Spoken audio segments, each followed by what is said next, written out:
Hello and welcome to this edition of Consciousness Raising Online. And I'm going to do something maybe might seem a little unusual today.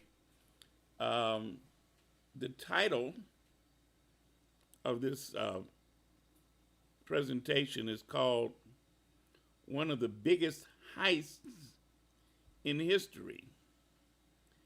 And I call it that because it does deal with one of the biggest thefts. Wow. I mean, when you hear the whole story, you're going to say, what? But first, in order to get to that theft, that heist, I need to talk a little bit of history that we kind of know. And it deals with one of the greatest revolutions in modern history, that of the Haitian Revolution. So I need to talk a little bit about the revolution itself, and then I'll get to the heist part, because that's the part that most of us don't know at all, okay? So just to deal with a few things about the revolution itself. It began August 21st, 1791. And that's when the enslaved Africans of Saint Domingue rose in revolt and began to kill the slave owners and plunged that colony into civil war, they called it. The signal to begin the revolt was given by Dutty Boukman, who was a high priest of Vodou and a leader of the Maroons. Now, those were Africans who escaped into the mountains. And also Cecile Fatiman, and that signal was given on the night of August 14th. And so 7 days later, the revolt started. And within the next 10 days,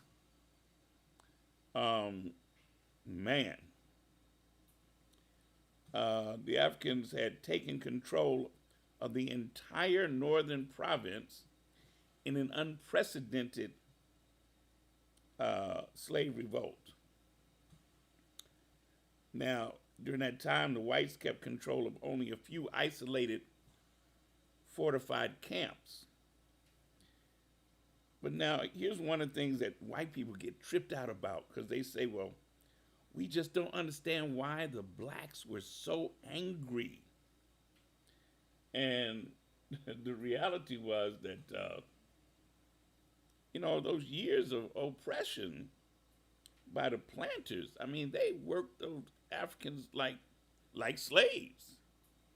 And in fact, the Africans, uh, what do you call it, life expectancy was very low. I mean, the sugar cane and coffee and all of that, man, they worked them so bad. So they were pissed. In fact, they were, they talk about the extreme violence of the Africans. They dragged the mistresses and their masters out of their beds and killed them, killed the children, and they in the South, beginning in September, 13,000 Africans took supplies and burned plantations and freed other slaves and occupied and burned the area's two major cities, Leongane and Jacmel. The planters, in other words, the French and the white folks, had long feared such a revolt, and in certain cases they were well armed, but within weeks the revolt got so big it reached over 100,000 Africans who were revolting.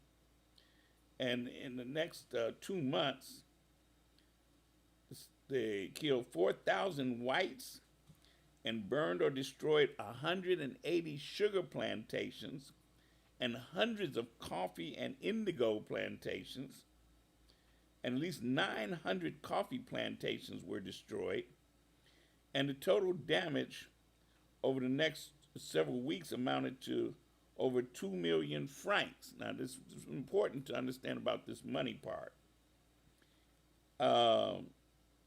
Now, here's something that's interesting. In the beginning, the rebels demanded freedom from slavery, but they didn't in the beginning demand independence from France. And the reason why is that many of the rebel leaders were fighting, they said, for the King of France, who they believed had issued a decree freeing the slaves, and that the colonial governors had resisted that and kept them in slavery. So they were demanding their rights as Frenchmen, which had been granted by the king. By 1792, remember this started in August of 1791, but by 1792, the rebels controlled a third of the island. And then Britain and Spain got into the conflict. It was madness. It was wild, because you have to understand that this was valuable property. Valuable property. Let me see. Let me show you a map. All right, here's Haiti and Dominican Republic. That's once they split it up, okay? But here's a good one, another one. You see where it is? It's right there. You see, most people don't realize where Haiti is, how close it is to Cuba and the Bahamas. And here's a political map. You can see Port-au-Prince, okay? Here's another map showing the whole Caribbean. There's Jamaica. You see Kingston, Jamaica, Cuba, all of that, right? So Dominica was one of the most valuable properties of France. So when the rebellion jumped off, then that's when, the Spanish and the British said, oh, yeah, we're going to get in this. And they tried to get the rebels to side with them. So there was all kind of stuff jumping off down there, okay? Now, here's the thing that I want you to understand. by on January 1st, 1804. Okay? Now remember, this started in 1791. On January 1st, 1804, from the city of, I believe it's Genève, Jean-Jacques Dessalines officially declared the former colony's independence, renaming it Haiti after the indigenous Arawaks. He was the first ruler of an independent Haiti under the 805 Constitution. Under Dessalines, Haiti became the first country in the Americas to permanently abolish slavery, and he's regarded as one of the founding fathers of Haiti. Excuse me. Now, why I wanted you to understand that is this. We, most of the time, hardly ever hear about Dessalines. What we usually hear about is, of course, Toussaint Louverture. And I got to do this right now because this is one of the paintings, renderings, supposedly of Toussaint Louverture. And I've always hated this painting, this representation. And come to find out, number one, it's not even near what he looked like. But he was purposely painted or drawn this way by the order of Napoleon. And he wanted him to look like a monkey, like an ape. And that's why that's the most publicized representation of Toussaint Louverture. Now, here's a better one. Okay? In fact, that's from the stamp in Haiti. All right? Yeah, because I hated that. I always hated that so-called representation of Toussaint.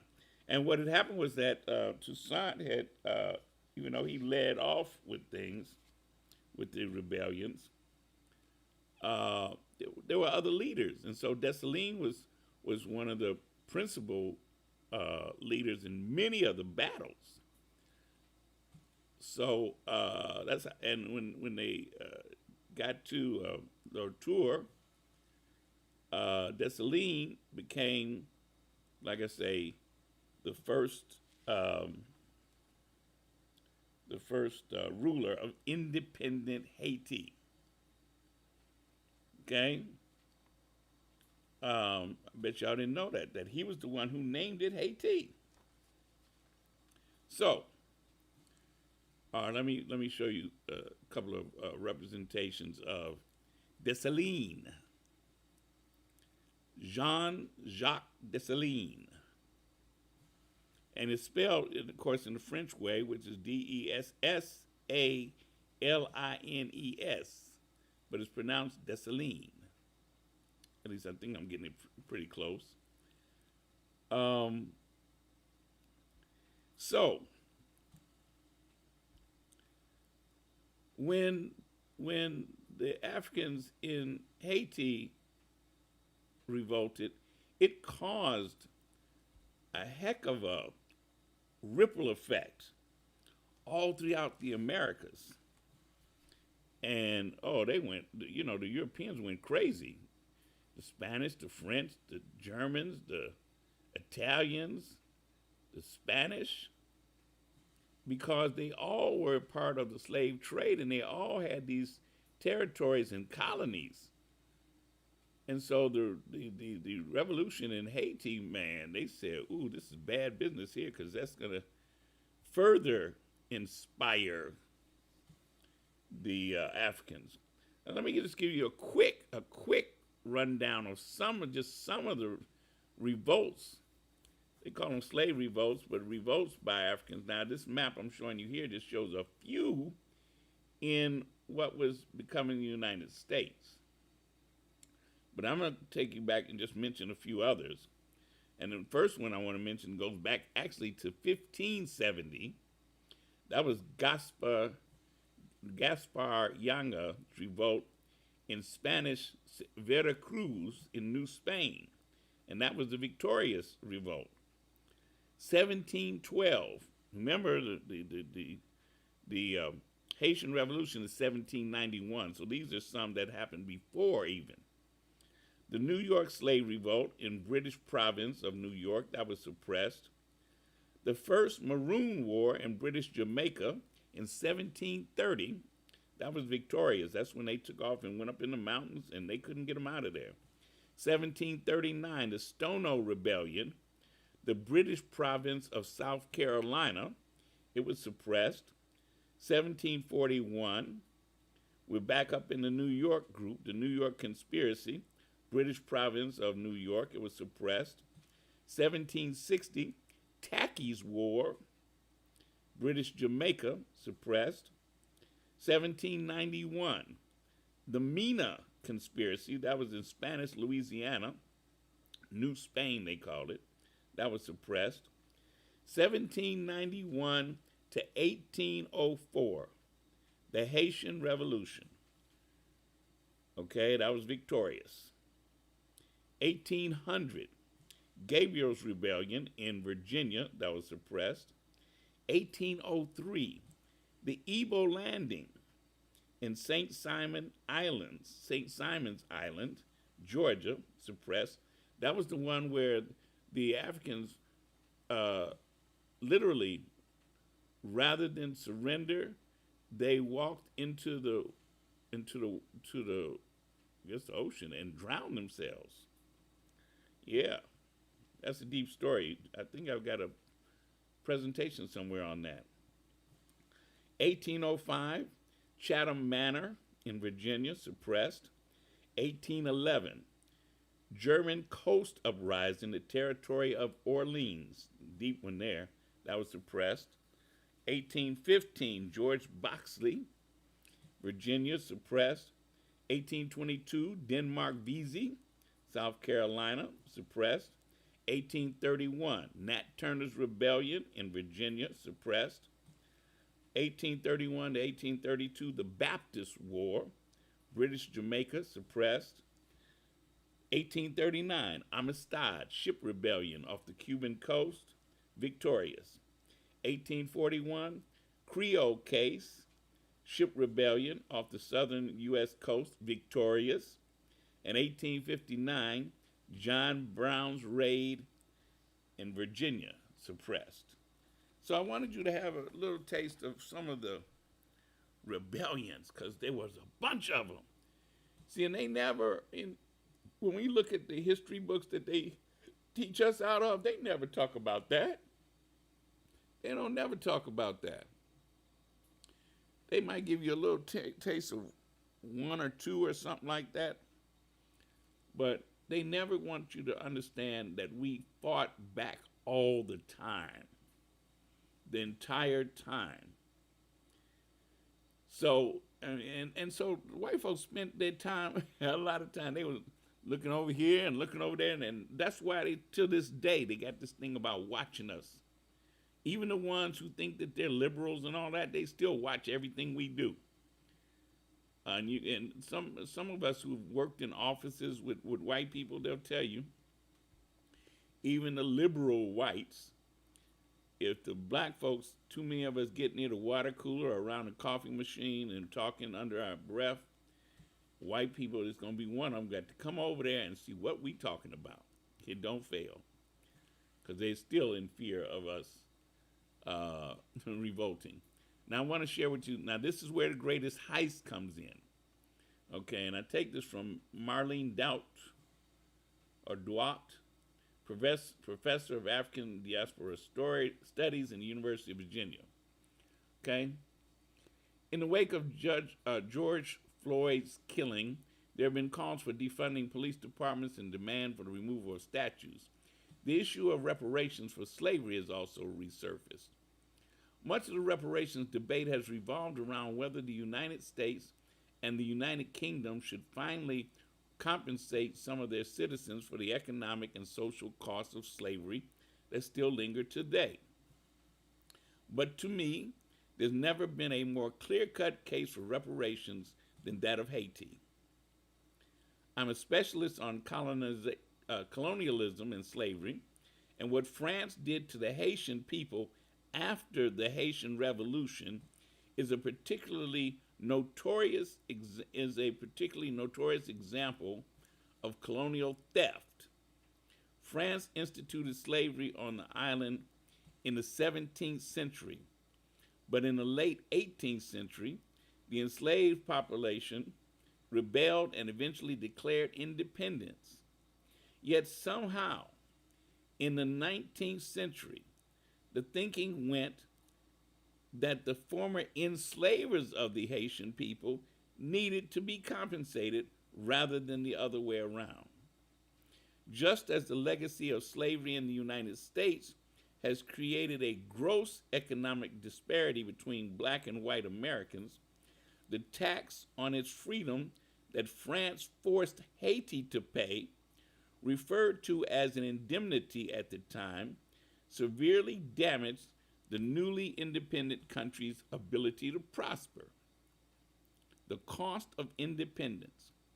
Haiti officially declared its independence from France in 1804.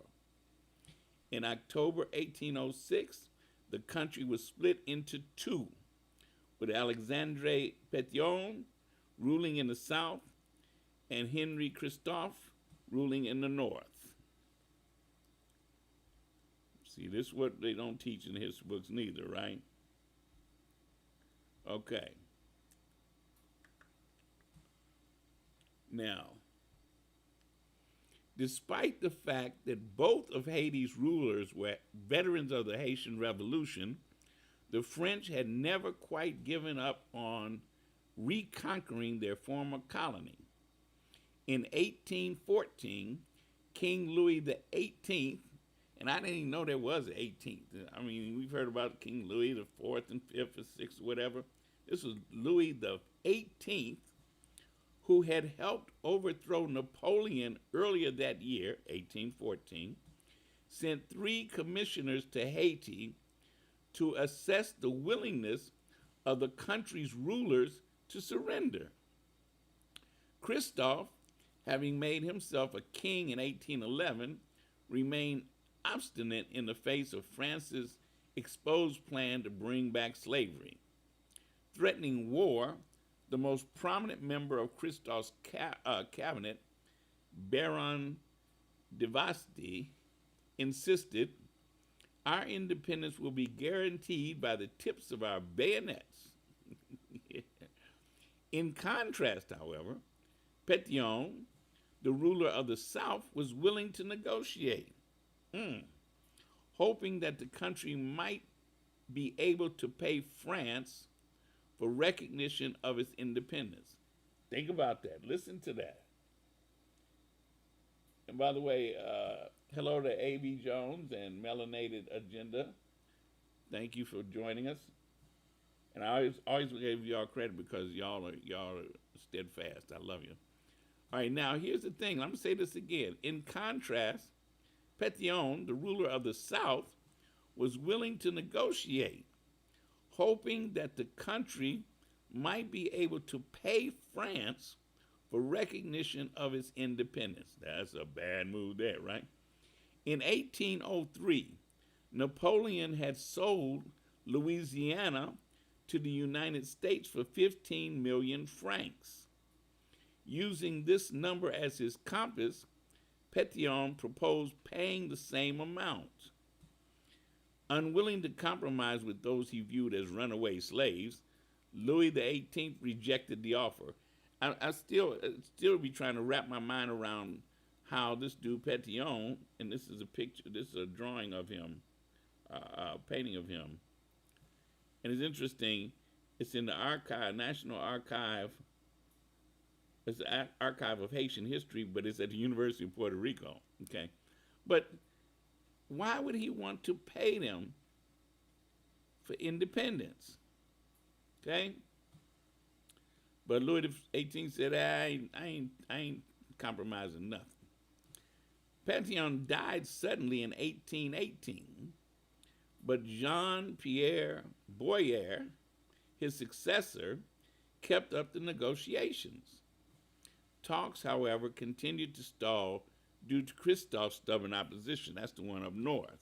He said, I ain't paying y'all, I ain't doing nothing. We ain't going back. No backwards. Christophe's government stated any indemnification by the ex-colonists was inadmissible. Yeah, we ain't paying them a dime. Once Christophe died in October of 1820, Boyer was able to reunify the two sides of the country. However, even with the obstacle of Christophe gone, Boyer repeatedly failed to successfully negotiate France's recognition of independence. Determined to gain at least suzerainty, I'm not sure what that means, over the island, I'm not even sure I'm saying it right, but what it would have done, which would have made Haiti a protectorate of France, Louis XVIII's successor, Charles X, rebuked the two commissioners Boyer sent to Paris in 1824 to try to negotiate an indemnity in exchange for recognition. That's some deep stuff here. You know, I guess they didn't really have much choice but to try to deal with France. But the idea of paying them, All right, so now, here's the deal. Because I'm telling you what you're getting ready to hear. On April 17th, 1825, think about what has all happened. This started in 1791 with the revolution kicking off. And then they declared the independence in 1804. Now we're down to 1825. The French king suddenly changed his mind. He issued a decree stating France would recognize Haitian independence, but only at the price of 150 million francs, or 10 times the amount the United States had paid for the Louisiana territory. The sum was meant to compensate the French colonists for their lost revenues from slavery. Ain't that something? Baron de Macoul, whom Charles X sent to deliver the ordinance, arrived in Haiti in July 1825, accompanied by a squadron of 14 brigs of war carrying more than 500 cannons. So he sent like 14 ships, right, with more than 500 cannons? What? Rejection of the ordinance almost certainly meant war. This was not diplomacy, it was extortion. With the threat of violence looming, on July 11th, 1825, Boyer signed the fatal document which stated the present inhabitants of the French part of Saint-Domingue shall pay in 5 equal installments the sum of 150 million francs destined to indemnify the former colonists. You think that's bad? You ain't seen nothing yet. You'll see in a second. 150 million francs. French prosperity built on Haitian poverty. Newspaper articles from the period revealed that the French king knew the Haitian government was hardly capable of making these payments, as the total was more than 10 times Haiti's annual budget. The rest of the world seemed to agree that the amount was absurd.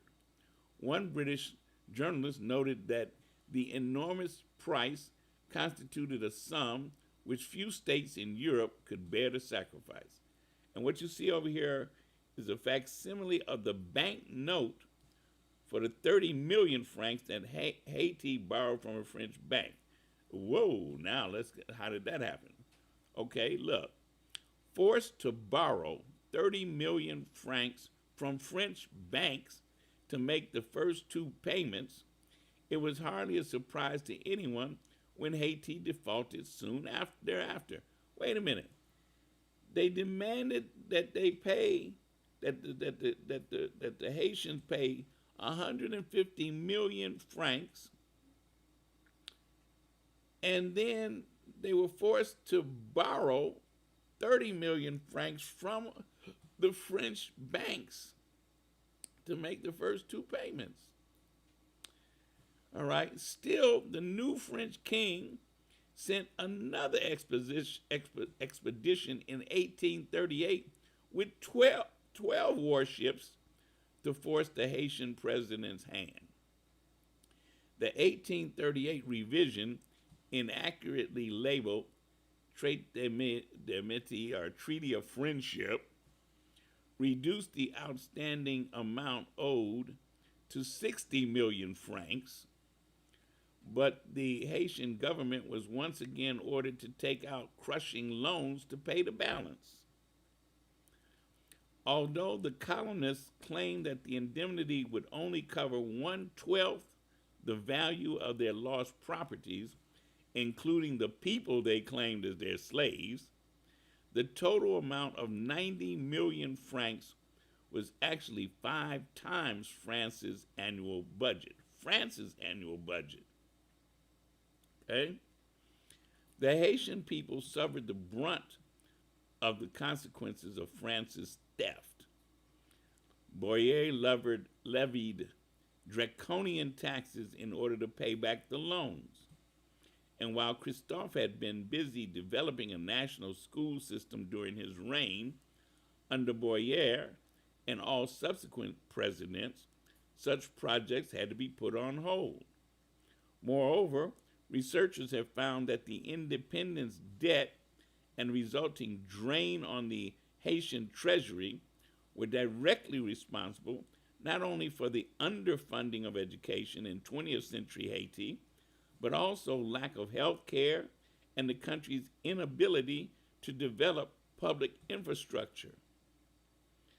Contemporary assessments, furthermore, reveal that with the interest from all the loans, which were not completely paid off until 1947, Haitians ended up paying more than twice the value of the colonists' claims. Recognizing the gravity of this scandal, French economist Thomas Piketty acknowledged that France should repay at least $28 billion to Haiti in restitution. I'm telling y'all, this is some deep stuff here. A debt that's both moral and material. Former French presidents, from Jacques Chirac to Nicolas Sarkozy to Francois Hollande, have a history of punishing, skirting, or downplaying Haitian demands for recompense. In May 2015, when French President Francois Hollande became only France's second head of state to visit Haiti, he admitted that his country needed to, quote, settle the debt. Later, realizing he had unwittingly provided fuel for the legal claims already prepared by attorney Ira Kurzman on behalf of the Haitian people, former Haitian President John Bertrand Aristide had demanded formal recompense in 2002, Hollande declared that he meant France's debt was merely moral.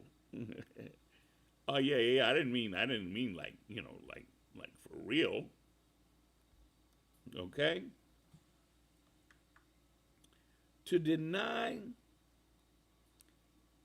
that the consequences of slavery were also material is to deny French history itself. France belatedly abolished slavery in 1848 in its remaining colonies of Martinique, Guadeloupe, Réunion, and French Guiana, which are still territories of France today. Afterwards, the French government demonstrated once again its understanding of slavery's relationship to economics when it took upon itself to financially compensate the former owners of enslaved people. The resulting racial wealth gap is no metaphor. In metropolitan France, 14.1% of the population lives below the poverty line. In Martinique and Guadeloupe, in contrast, where more than 80% of the population is of African descent, the poverty rates are 38 and 46% respectively. The poverty rate in Haiti is even more dire at 59%. And whereas the median annual income of a French family is $31,112, it's only $450 for a Haitian family. These discrepancies are the concrete consequence of stolen labor from generations of Africans and their descendants. And because of the indemnity Haiti paid to France, is the first and only time a formerly enslaved people were forced to compensate those who had once enslaved them. Haiti should be at the center of the global movement for reparations. She said it out, didn't she? Laid it out. And I wanted to look at Haiti through various eyes. You know, we have seen that Haiti has been devastated by earthquakes. And, you know, it's really kind of outrageous because of the fact that the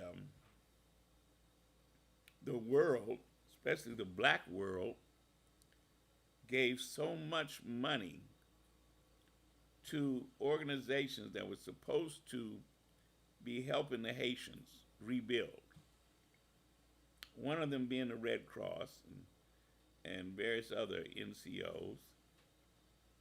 And I think last year, was it last year, the year before last, they were still talking about how they had only built a few hundred houses. And it was like, well, what are y'all doing with the money? They said they were holding the money because they didn't want to give it out to high-risk people. I'm saying, what the hell are y'all talking about? We gave that money to help the Haitian people rebuild. And they're still to this day suffering. But part of that suffering, and let's not make a mistake about it, part of the suffering of the Haitian people has been on purpose. The European countries and the United States have, ever since the Haitian Revolution, have made Haiti an example of what can happen to you if you revolt. And the people in Haiti have fought back and fought to stay alive and fought to rebuild and fought to deal with their situation generation after generation after generation. I'll tell you a little story from when I was a child. You know, when I was a child, I'd heard of Papa Doc Duvalier. But I really had no real idea of how deep this was. What happened was that the United States and France and others, but particularly the United States, got their hand in it, and they installed a dictator named Papa Doc Duvalier. He ruled Haiti for many years, and then his son took over, Baby Doc. When I was growing up, what I knew about Haitians was this: there were black people who had Haitian housekeepers. Haitian housekeepers. And why that's so deep to me is that by having Haitian housekeepers, some black folks who had them paid them very little money. But they liked the idea of having them a housekeeper. Just like black women in the United States had been the housekeepers for white women. They thought they was being white, I guess. I don't know. But I know this. To be black was considered to be on the bottom, but underneath black was to be a Haitian. They were considered lower than regular black people. So when I started learning the history of Haiti, I understood they made Haiti be this place that nobody black wanted to go to. Okay? But here's something else you may not know about Haiti. Even though it's been ravaged by earthquakes and famine and all kinds of things, you know, they've been strong in terms of trying to keep up the tourism, right? Well, did you know this? In Haiti, there is a private part of the island that is very big on tourism and very big on white tourism, to the extent, see this right there, Labade or Labadie? It's so nice, and the cruise ships pull up there. You'll see one in a minute. They pull up there to the private side of the island. Look at that. And they go into the private island part, and they live good. Royal Caribbean Cruise Private Island Tour, Labadie, Haiti. And you don't see nobody over there but white people. Okay? And now they let the black folks, the Haitians, come over there to clean up and stuff. But they come there and they party. Look at them. And when I saw this years back, I said, wait a minute, is this the same Haiti? Where they got all the starvation and all the terrible things going on? And these white folks go there and party back and don't give a thought about the Haitian people. So I said, well, I want to do at least my part as much as I can to deal with the history and the theft. And think about it. It's true. And what even their own people said, well, we probably owe them at least $28 billion. What could they do if they had control of their own $28 billion? Okay? So this is not no joke about reparations. It's global. It's global. And France cannot sit over there on the side saying, ooh, y'all been terrible, and you, the United States, and you, Great Britain, y'all need to pay some reparations. No, France got to pay some too. And when I get to it, I'm gonna deal with the Germans and Spanish and Italians, all of them. Okay? All right, that's it for now. I want to thank you. What do you say, melanated agenda? The original rapers, pillagers, and plunderers of the West. You're right. Propaganda all over the battlefield. Yeah, you're right. 28 billion with interest. And yeah, you caught it too. 1947. Now the revolution started in 1791. Went all the way to, 1838 when they started this extortion thing, and it took them over 100 years to pay it up to where the French said, okay, we even now. Mm. Yep. Anyway, please pass this on, share with other people, and I will see you again soon. And as always, I say no justice, no peace, no love. KNOW.